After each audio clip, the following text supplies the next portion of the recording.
Hello students, please subscribe the channel, drop a like, share and comment. This is exercise number 1 and 2 of the Progressive Monthly Magazine, November 2022 on the speed of 100 words per minute. Start. Mr. Deputy Speaker, Sir, we are happy to debate this important subject once more. As you know, the defense debate should necessarily concern all of us and it should be based on a national consensus. It is not a one-party business or a one-man show.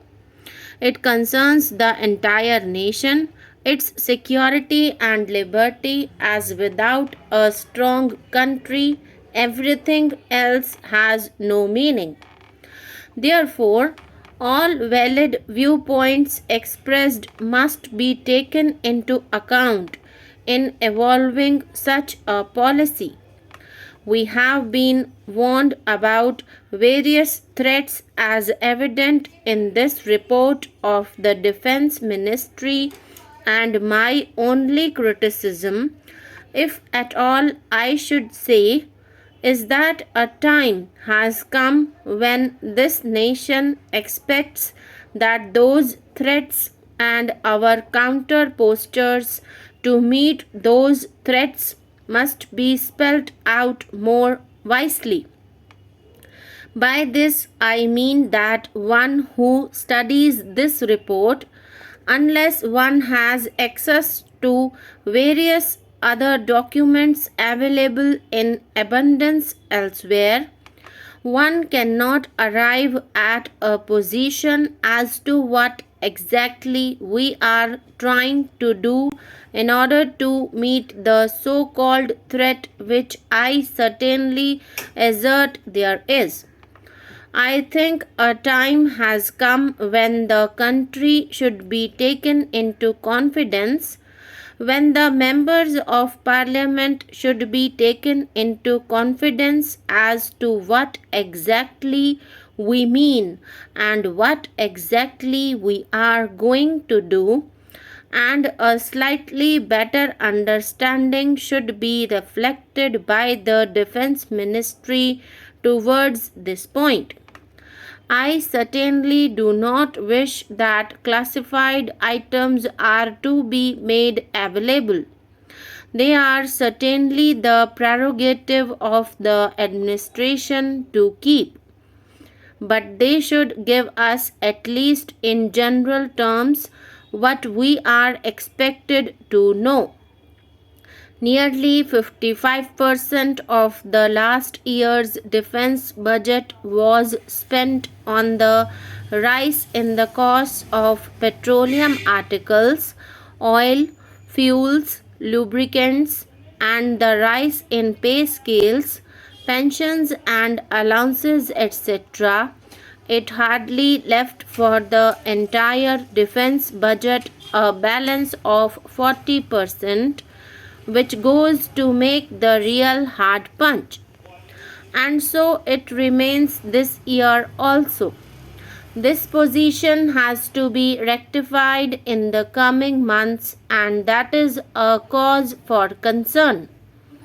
I have the greatest regard for the Honorable Defense Minister, and I know that he is a man of action and that he will take this point into account so that our defenses do not lack the punch that we want to have. The threats as spelled out in the report of the ministry are mainly from the north and west, and as far as they go, they are right.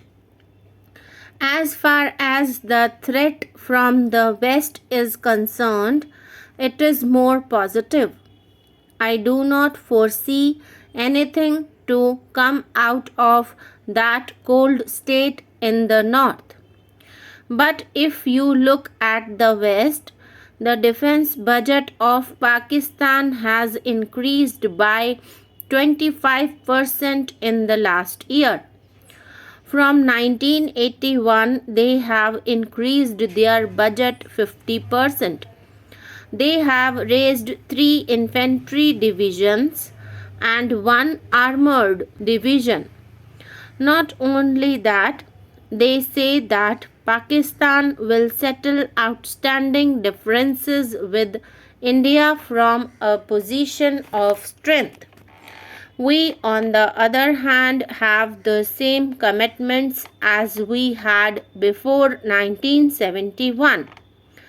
That should be an indication to those who understand this matter that our commitments remain the same.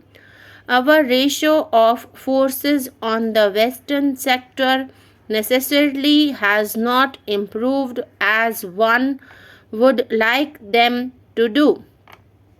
Together with this, the leadership of Pakistan is known for diverting the attention of their people from the various troubles that they have inside their country and creating tensions along the western border which concerns us.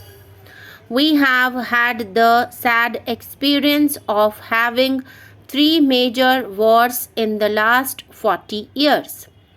The increase in the Air Force of Pakistan has also to be noted. It is no good just not giving any importance to the idea that they do not have an industrial base and therefore it does not constitute any threat to us. I beg to remind the House that initially and basically they and we are from the same race, from the same stock, possessing the same skill and the same resourcefulness. So, one should not underestimate the capacity that they have for doing all this. I wish to say in all humility that specially attention must be paid towards this. They are now getting in the pipeline perhaps some more missiles and more anti-tank weapons and aircrafts which give them a qualitative edge over us. Now, the other factor that needs to be taken into account is China's own way of thinking. Compelled by its own national security angles, it has left its old narrow position and has now gone into a lot of technical and technological cooperation with the Western countries. So, there should be no doubt that when production starts flowing out of China in this new generation of armaments, it will certainly flow into the pipeline to Pakistan. All these factors should be taken into account by the Ministry of Defense.